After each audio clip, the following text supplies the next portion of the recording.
اس کا مطلب یہ ہے کہ وہ صاحب کے ساتھ تھرو ہے اور صاحب اس کے ساتھ تھرو ہیں، اور تو یہ جو معاشرے میں تقسیم ہے، اس کی جو گھٹن ہے اس کی وجہ سے لگتا ہے ایسا ہے کہ برے لوگ زیادہ ہو گئے ہیں اور شریف لوگ کم ہو گئے، حالانکہ ایسا نہیں ہے. ہمارے معاشرے میں آج بھی اچھے لوگ، شریف لوگ زیادہ تعداد میں موجود ہیں، لیکن کم تعداد میں جو بد لوگ ہیں نا، بدمعاش ہوں یا بد کماش ہوں، وہ انفارچونیٹلی ہمارے معاشرے پر چھاتے جا رہے ہیں، اور ان کو دیکھ کر ہمارے ینگسٹر جو ہیں وہ اور زیادہ انسپائر ہو رہے ہیں. انسپائر تو نہیں، فرسٹریٹ ہو رہے ہیں. صحیح ہے، فرسٹریٹ ہو رہے ہیں جی. انسپائر نہیں ہو رہے. نہیں obviously اچھا. کچھ ہو بھی رہے ہیں انسپائر کہ جی ہم بھی کوئی جائز ناجائز ذریعہ اختیار کریں، اور اس طرح کا لائف سٹائل، وہ جو اس طرح کا لائف سٹائل ہے، اب ان کو نہیں پتا کہ وہ آخرت کی فکر بھی نہیں ہے. اگر ہم لوگوں کو آخرت کی فکر ہو، قبر ہماری آنکھوں کے سامنے ہو، ہر وقت ہو، موت کا خوف ہو، تو سب کچھ ٹھیک ہو جائے. بالکل ایسا. تو ہم لوگ تو سمجھتے ہیں ہم نے مرنا ہی نہیں. ایگزیکٹلی یہ بات بالکل ایسا ہی ہے. اچھا، ابھی میں تھوڑا سا میڈیا کے حوالے سے، کیونکہ آپ کا خود اپنا بھی بڑا ایک اچھا چینل ہے، ہل ٹاکس کے نام سے یہ چینل بھی ناظرین چلا رہے ہیں. تصدق اعوان صاحب بڑا زبردست اس پہ کام کر رہے ہیں، بڑی ایفرٹس کر رہے ہیں. تو میں تھوڑا سا یہ پیکا ایکٹ کے حوالے سے آپ سے بات کرنا چاہوں گا. اس میں ابھی ایک ترمیم ہوئی ہے اور کہا یہ جا رہا ہے کہ اب یہ مزید فردر فریڈم آف سپیچ میں رئی سہی کسر کو بھی ختم کیا جا رہا ہے. تو آپ کیسے دیکھتے ہیں اس ترمیم کو، یہ جو پاکستان الیکٹرانک کرائمز ایکٹ میں جو ترمیم ہوئی ہے اس کو؟ مطیب بھائی، کوئی نئی بات نہیں ہے پاکستان میں. فیلڈ مارشل ایوب خان کے ٹائم سے لے لیں تو میڈیا کو ریگولیٹ کرنے کے لیے مختلف قوانین، ڈریکونین لاز تک بھی بنائے گئے ہیں، اور یہ اس پہ جرنلسٹ کمیونٹی نے کوڑے بھی کھائے ہیں، جیلیں بھی بھگتی ہیں، جلاوطنیاں بھی برداشت کی ہیں، تکالیف بھی برداشت کی ہیں، مشکلات بھی برداشت کی ہیں، سب کچھ. یہ کوئی نئی چیز نہیں ہے.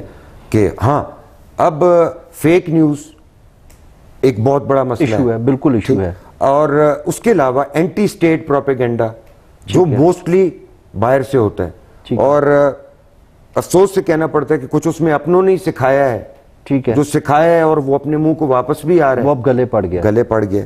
تو ایسی بہت ساری چیزیں ہیں جن کو ریگولیٹ اور کنٹرول کرنے کی ضرورت تھی بھی، ہے بھی، اور آئندہ بھی. جب آرٹیفیشل انٹیلیجنس میں اب آپ دیکھ رہے ہیں کتنی گروتھ ہو رہی ہے، دنیا کہاں سے کہاں، تو آپ کو وقت گزرنے کے ساتھ ساتھ چیزوں کو ریگولیٹ اور کنٹرول ضرور کرنا پڑتا ہے. جہاں تک پیکا کی بات ہے، پیکا کے حوالے سے بہت سی شکایات ہیں جرنلسٹ کمیونٹی کی بھی، میڈیا پرسنز کی بھی، کہ جی اس میں شخصی آزادیوں کو پاکستان کے آرٹیکل 19 میں یا دیگر کانسٹیٹیوشن میں دی گئے آرٹیکلز میں جو آزادیاں ہیں ان پر قدغن لگائی جا رہی ہے. دوسری جانب سے موقف یہ آتا ہے کہ فیک نیوز کو اور اینٹی اسٹیٹ پروپیگنڈا کو اور اسٹیٹ کے اداروں میں بیٹھے ہوئے سربراہان کے خلاف جو منفی پروپیگنڈا کیا جاتا ہے، کوٹ ان کوٹ منفی پروپیگنڈا، اس کو روکنے کے لیے ایک ایسا قانون لانا ضروری ہے. اب اس میں جو جرنلسٹ کمیونٹی بھی احتجاج کر رہی ہے وہ یہ ہے کہ فوراً گرفتاری، سپریم کورٹ تک سے نیچے کسی عدالت سے آپ رجوع نہیں کر سکتے. اس طرح کے چند چیزیں ہیں جو کہ جرنلسٹ کمیونٹی کے ساتھ بیٹھ کے پہلے طے کی جانی چاہیے تھیں اور ان کو فائنلائز کر کے ایک شیپ دی جانی چاہیے. سیاسی جماعتیں سب کی سب، حکومت میں ہوں یا اپوزیشن میں ہوں، وہ اس پیکا کے کھیل میں شامل ہیں. سامنے کچھ، پیچھے کچھ، لیکن شامل سب ہیں. سب نے یہ کھیل کھیلا ہے. ضرور قانون ہونا چاہیے، ریگولیشنز بھی ہونی چاہیے، لیکن آئین کے مطابق جو آپ کے بنیادی انسانی حقوق کے مترادف کے اینٹی نہ ہوں، ان کے متبادل نہ ہوں، ان کے برخلاف نہ ہوں، شخصی آزادیوں کو بھی متاثر نہ کریں. آئین جو بنیادی ڈاکومنٹ ہے، ڈھانچہ ہے کسی بھی اسٹیٹ کا، کسی بھی ریاست کا، اس سے متصادم نہ ہو تو وہ ایسے قوانین ضرور ہونے چاہیے. لیکن پیکا کے بارے میں پی ایف یو جے اور دیگر جو لوگ ہمارے ساتھی احتجاج کر رہے ہیں، ان کے احتجاج میں بھی بہت وزن ہے.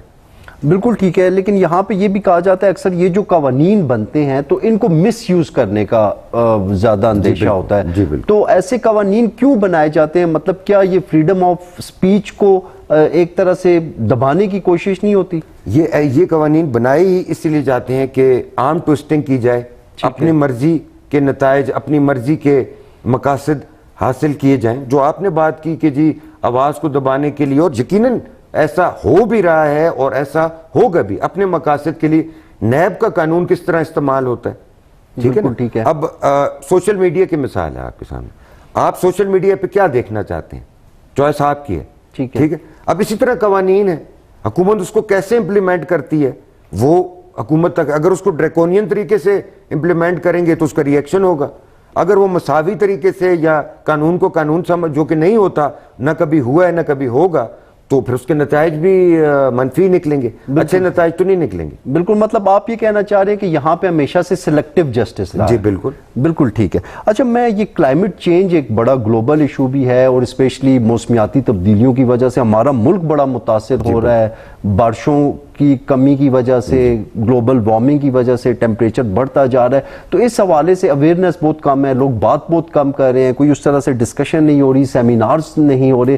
تو آپ کیا دیکھتے ہیں کہ کلائمیٹ چینج کو کس طرح سے حکومت کو یا جو سٹیزنز ہیں ان کو کیسے ٹیکل کرنا چاہیے؟ بہت زبردست آپ نے بات کی، بہت ہی زبردست بات کی. اور میرے خیال میں مطیب بھائی سب سے زیادہ جو ٹاپ پرائرٹی دینی چاہیے نا آج کل سوشل میڈیا پہ کام کرنے والے دوستوں کو، وہ اس کلائمیٹ چینج کے موسمیاتی تبدیلی تغیر کے حوالے سے بات کرنا چاہیے، اور اس کو سب سے زیادہ امپورٹنس دینی چاہیے. ساتواں ملک ہے دنیا کا جو ایکسٹریملی متاثر ہو رہا ہے اس کلائمیٹ چینج سے، اور وہ ہے پاکستان. جی، اور 0.1% بھی کاربن امیشنز میں، گلوبل کاربن امیشنز میں، دنیا میں آلودگی پھیلانے میں 0.1% حصہ بھی پاکستان کا نہیں ہے، لیکن متاثر ہونے والے 7ویں ممالک میں سے ہے. اور آپ چائنا میں دیکھیں میسیو انڈسٹریلائزیشن ہوئی ہے، انڈیا میں میسیو انڈسٹریلائزیشن ہوئی ہے، اس کا امپیکٹ پاکستان جیسے ممالک پہ آ رہا ہے جو کہ گلوبل امیشنز میں 0.1% کے پارٹنر بھی نہیں ہیں. آپ نے بات کی ہمارے گلیشیئرز میلٹ ہو چکے ہیں، ہمارے دریا، ہمارے جنگلات کٹ چکے ہیں، ہمارے پہاڑ جو ہیں وہ کرش میں تبدیل کیے جا رہے ہیں. ہم مثال لے لیتے ہیں ایبٹ آباد کی. آپ دیکھ لیجئے کہ ایبٹ آباد ایک وقت تھا کہ یہاں پر پنکھے نہیں ہوا کرتے تھے، ایسا موسم تھا. اب اتنا ٹیمپریچر رائز ہوتا ہے کہ ایئر کنڈیشنر میں بھی گزارا کرنا مشکل ہو جاتا ہے. ایبٹ آباد کے سراؤنڈنگ ایریاز کے فروٹس آپ دیکھ لیجئے، وہ جو لوکل فروٹس تھے ان کے درخت جل چکے ہیں. وجہ یہ کہ زیر زمین پانی کی سطح بہت گر چکی ہے، آبادی اس قدر بڑھ چکی ہے کہ پہاڑوں پہ جگہ نہیں، جنگل کٹ چکے ہیں، پہاڑ میں نے آپ سے کہا کرش میں تبدیل ہو چکے ہیں. کچرا اکٹھا کیا جاتا ہے، اس کو پورے شہر میں جلا دیا جاتا ہے. وہ تو ایبٹ آباد کی فضا اور آب و ہوا کیسے ہوگی؟ تو ہماری جو ترجیحات ہیں میڈیا وائز وہ بھی، اور لوگوں کی بھی، اور خاص طور پہ ینگسٹر جو ہماری یونیورسٹیز کے بچے ہیں، کالجز کے، ان کو زیادہ اس میں اپنا کردار ادا کرنا پڑے گا. صرف جنگل کٹنا ایک وجہ نہیں ہے، وہ بھی ایک وجہ ہے، لیکن اس کے علاوہ بھی بہت سی وجوہات ہیں کہ جس کی وجہ سے موسمیاتی تبدیلیاں ہو رہی ہیں اور ان کے نقصانات بہت تیزی سے ہماری زندگیوں پر ہو رہے ہیں. اب ایبٹ آباد میں آپ دیکھ لیجئے پورے موسم سرما میں کوئی برف باری نہیں ہوئی، حالانکہ دسمبر جنوری پیک سیزن ہوتا ہے سنو فال کا، پہاڑ برف سے ڈھکے ہوئے ہوتے ہیں، لیکن بر وقت بارشیں نہیں ہوئی اور بر وقت برف باری نہیں ہوئی، جس کی وجہ سے موسمی تبدیلیاں کیسی ہوئی ہیں، آپ کی فصلوں پہ اس کے کیا اثرات ہوئے ہیں، چرند پرند پہ اور انسانوں کی زندگی پہ بیماریاں کیسے پھیلی ہیں.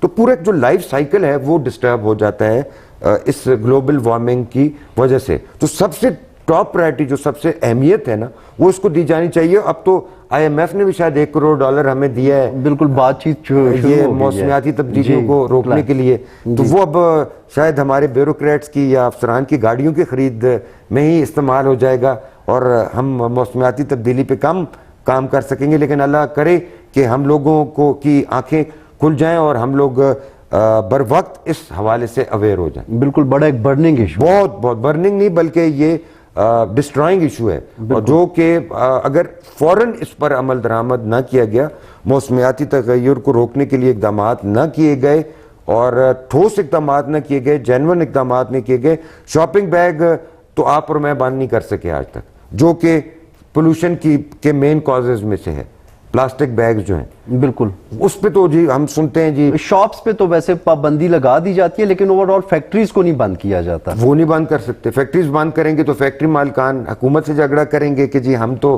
ٹیکس پیئرز ہیں، اور وہ پھر ایک تو دکانوں پہ آپ کو اور مجھے پابندی نظر ضرور آتی ہے، لیکن ندی نالوں میں اور کچرا دانوں میں تو آپ کو اور مجھے پلاسٹک بیگز ہی نظر آتے ہیں نا. بالکل. آپ اور میں بھی سہولت نہیں کرنا چاہتے، جس طرح ہمارے بزرگ بڑے ہوا کرتے نا، گھر سے وہ تھیلا یا پچھی لے کے جایا کرتے تھے بازار سبزی لینے یا کوئی بھی چیز خریدنے کے لیے.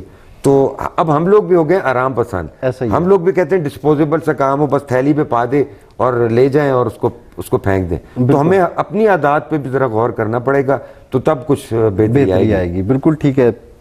لاسٹ میں تصدق صاحب میں یہ چاہوں گا کہ آپ کے جو دیکھنے والے ہیں، جرنلسٹ ہوں، وکلا ہوں، یا بزنس کمیونٹی ہو، یا پولیٹیشینز ہوں، اپنا جتنا بھی آپ نے ایکسپیرینس لیا ہے اس کے حوالے سے اوورآل پاکستان کے لیے آپ کیا میسج چھوڑنا چاہتے ہیں؟ آپ مجھے دوسرے الفاظ میں یہ کہہ رہے ہیں کہ اپنے دل کا غبار نکالیں، تو وقت ہے تھوڑا، غبار بہت زیادہ ہے، اتنے تھوڑے وقت میں نکل نہیں سکے گا.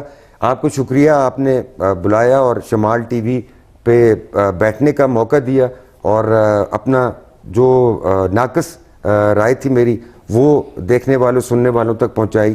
اور یہ ہے کہ اسپیشلی جو ہمارے ینگسٹرز ہمیں دیکھ رہے ہیں، آپ کو دیکھ رہے ہیں، مجھے دیکھ رہے ہیں، ان سے میری یہ گزارش ہے کہ وہ سوشل میڈیا کا استعمال ضرور کریں، پازیٹیولی کریں، اس کو مثبت انداز میں کریں، لوگوں کی تضحیک کے لیے، لوگوں کی بے عزتی کے لیے، بے توقیری کے لیے، چاہے وہ سیاسی اختلافات کی وجہ سے ہو، معاشرتی مسائل کی وجہ سے ہو، اس سے پرہیز کریں. پازیٹیو مثبت کوئی پیغام آپ کی جانب سے، آپ کو کوئی کسی گاؤں میں کسی گدھے کے اوپر ضرورت سے زیادہ وزن لدا ہوا دکھائی دیتا ہے نا، تو وہ وزن کم کروا کے سوشل میڈیا پہ دکھا دیں کہ جانوروں کے اس پہ بھی رحم کریں. تو کوئی اچھا مثبت پیغام ضرور دیں، کام ضرور کریں، جیسا آپ کا دل کرے ویسا کام کریں، لیکن تھوڑا ذمہ داری کے ساتھ اپنے والدین کی عزت کا، بزرگوں کی عزت کا، ہمارے معاشرتی روایات کا، اقدار کا خیال رکھتے ہوئے کام کریں، اچھا کام کریں، پازیٹیو کام کریں، اندھی تقلید نہ کریں. جو کچھ باہر سے دیکھ لیا اس کو یہاں پہ ہو بہو آزمانے کی کوشش نہ کریں. مطیب بھائی مجھے بڑی اچھا بھی لگا، میں دیکھتا ہوں، میں نام نہیں لیتا، ایبٹ آباد کے بچے ہیں، بڑے اچھی ٹک ٹاکس بناتے ہیں جی، اور بڑی مزدار ان کی گفتگو ہوتی ہے، لیکن اس میں بعض ٹک ٹاکس ان کی مجھے دیکھ کر بڑا افسوس ہوتا ہے، اور وہ ہماری معاشرتی گراوٹ اور نوجوان نسل کی کم عقلی میں کہوں گا کی نشاندہی کرتے ہیں، جن میں وہ کچھ تھوڑا اخلاق باختہ کانٹینٹ، لوگوں کی ماؤں بہنوں کے بارے میں کچھ ایسے ریمارکس دے دیتے ہیں یا کوئی ایسا جیسچر دے دیتے ہیں کہ جو ہمارے معاشرے میں اب عام ہو چکا ہے. ہم راہ چلتی خواتین پہ آوازیں بھی کستے ہیں، نازیبا حرکات بھی کرتے ہیں.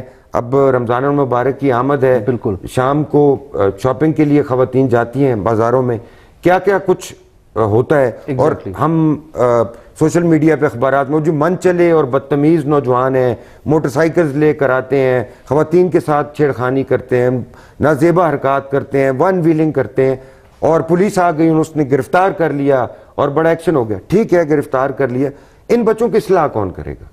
ان بچوں کو سمجھائے گا کون کہ بیٹا یہ اچھی بات نہیں ہے؟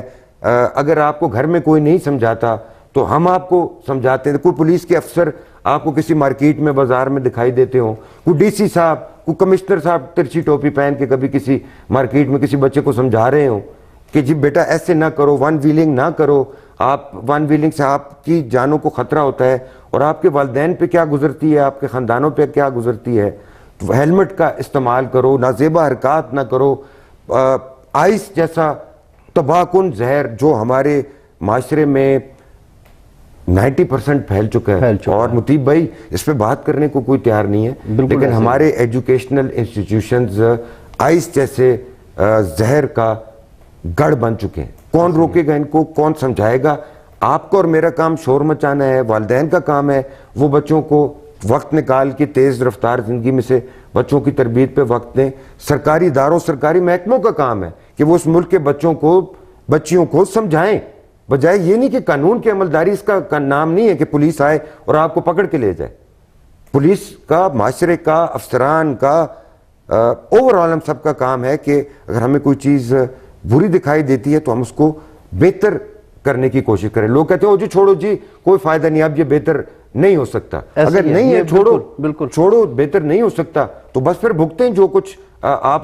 کراچی میں آپ نے دیکھا ہے وہ بچے کا قتل ہوا ہے, سوشل میڈیا پہ اس حوالے سے جلا بھی دیا گیا اس کو. اب وہ نارکوٹکس کی اور ڈرگز کی اور کہاں سے کہاں کی پارٹیز کی اور پورا نیکسس ایک سامنے آ رہا ہے. یہ پولیس کو نہیں نظر آ رہا تھا پہلے, ٹھیک ہے, اس نظر اس لیے نہیں آ رہا تھا کہ وہ جو ہمارے معاشرے نے اپنی آنکھوں پہ جو کالی پٹی باندھی ہوئی ہے نا, منہ پہ ماسک چڑھایا ہوا ہے اور آنکھوں پہ کالی پٹی باندھی ہوئی ہے, اس وجہ سے ہمیں نظر نہیں آ رہا. بالکل ٹھیک ہے. اور یہ بھی تب نظر آ گیا کہ رپورٹ ہو گیا. ایسے کئی سینکڑوں ایسے کیسز ہیں جو کہ ان رپورٹ. ایلیٹ کلاس کا بچہ نہ ہوتا, جی, میڈیا تک ایکسس نہ ہوتی, ٹھیک ہے, دب جانا تھا, ٹھیک ہے. روز ایسے واقعات ہوتے ہیں, آپ اور میں دیکھتے ہیں اور اس پہ کچھ نہیں کر سکتے. بالکل ایسا ہی ہے, خاموش رہنا پڑتا ہے.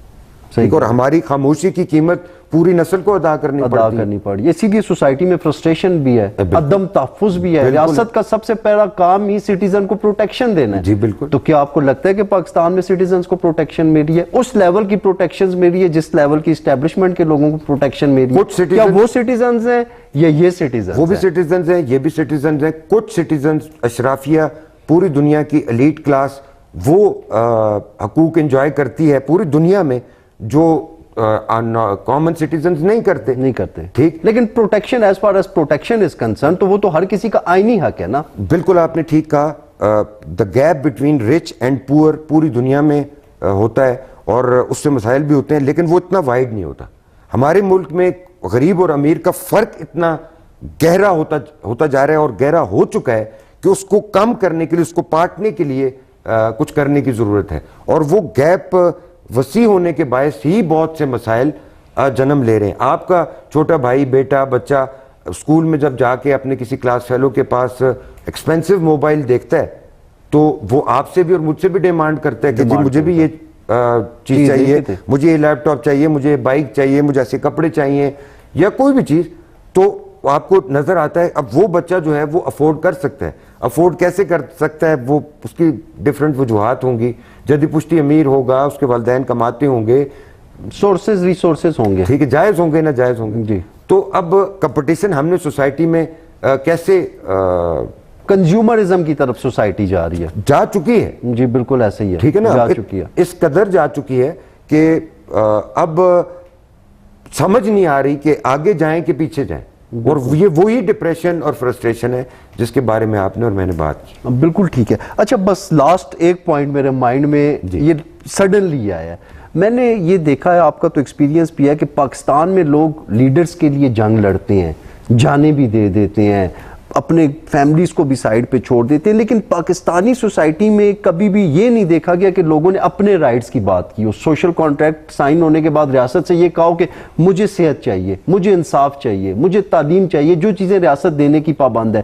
تو کیا پاکستان کے شہری یا پاکستان میں جو لوگ رہتے ہیں ان کو یہ چیزیں واقعی میں ضرورت ہی نہیں ہے؟ انہوں نے خود یہ فیصلہ کر لیا کہ انہوں نے لیڈرز کی جنگ تو لڑنی ہے لیکن اپنے حقوق کی بات نہیں کرنی. تو اس چیز کو آپ کیسے دیکھتے ہیں؟ جہاں تک لیڈرز کی جنگ کی بات ہے, یہ تو ہمارا سیاسی کلچر ہے.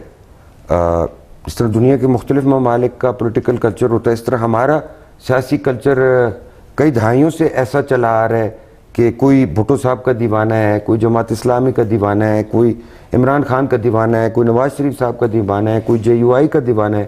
تو وہ دیوانگی, لیکن اب آپ بھی جانتے ہیں, میں بھی جانتا ہوں کہ جو ینگر جنریشن ہے نا, یہ اس دیوانگی اور اس غلامانہ پن سے ضرور دور ہے, لیکن ذہنی طور پر ابھی بھی اس طرح آزاد نہیں ہے پولیٹیکل تھاٹ سے جس طرح کہ آزاد ہونا چاہیے. اب اس کے ساتھ آپ نے جڑی جو بات کی وہ کیا تھی؟ وہ یہ تھی کہ اپنے رائٹس, جس طرح سٹیزن شپ میں ریاست کا کام ہے کہ رائٹس دینا. جس سوسائٹی میں مطیب بھائی جو معاشرہ قبائلی سوسائٹی ہوگی, ٹرائبل سوسائٹی ہیں, ہمیں تسلیم کرنا پڑے گا. اور قبائلی سوسائٹیوں میں سب سے سستی چیز جو بےمانی چیز ہوتی ہے بدقسمتی سے وہ انسانی جان ہوتی ہے. تو جان کی جب قدر نہیں تو حقوق کہاں کی بات آئی. جب تک ہم اس ٹرائبل سوسائٹی سے نہیں نکلیں گے, میں عوان ہوں تو میں کہوں گا کہ آپ اگر عوان ہیں تو آپ کہیں گے, میں کہوں گا کہ جی تسی میرے بھرا ہو. اگر میں ہوں تو آپ بھی سواتھی ہیں, تو ہم قوموں میں, محلوں میں, گاؤں میں, لسانیت میں, اتنے چھوٹے چھوٹے بٹس میں تقسیم ہو چکے ہیں, اتنے چھوٹے چھوٹے بٹس میں تقسیم ہو چکے ہیں. اے تے جی نویں شہرے دے, میں تے جی بازارے دا. ٹھیک ہے, ہم اتنے ایکسٹریمز پہ چلے گئے ہیں. او میں تے برنال وچوں پڑھے دا ہوں, تو تے سرکاری سکول وچوں پڑھے دا. ایگزیکٹلی. ہو سکتا ہے کہ تسی برنال تو پڑھ کے اتنے تربیت یافتہ نہ ہو جتنا میں سرکاری سکول تو پڑھ کے ہوتا ہوں. بالکل ایسا ہی ہے. سکول کوئی چیز نہیں ہوتی. طرز تعلیم کیا ہے, والدین نے گھر سے کیا سکھایا ہے, فیملی بیک گراؤنڈ کیا ہے, اور آپ نے کیا سیکھا ہے, آپ میں انسان بننے کی خواہش ہے, یہ سب سے بڑی چیز ہوتی ہے. بالکل ٹھیک ہے سر, بہت اچھا لگا آپ سے بات کر کے. بہت شکریہ, مجھے بھی بہت اچھا لگا آپ سے بات کر کے, اور آپ نے مدعو کیا, میں اس کے لیے بہت مشکور ہوں, آپ کا بھی اور آپ کے دیکھنے والوں کا. مچ ریسپیکٹڈ. تھینک یو جی, بہت شکریہ. جی آپ دیکھ رہے تھے CEO ہل ٹاکس تصدق عوان صاحب کی گفتگو سن رہے تھے. انہوں نے بڑی ڈیٹیلڈ گفتگو کی, ہر ایشو پہ انہوں نے اپنا پوائنٹ آف ویو دیا. آپ کو یہ پروگرام کیسا لگا, اس کا فیڈ بیک ضرور دیجیے گا. Thank you.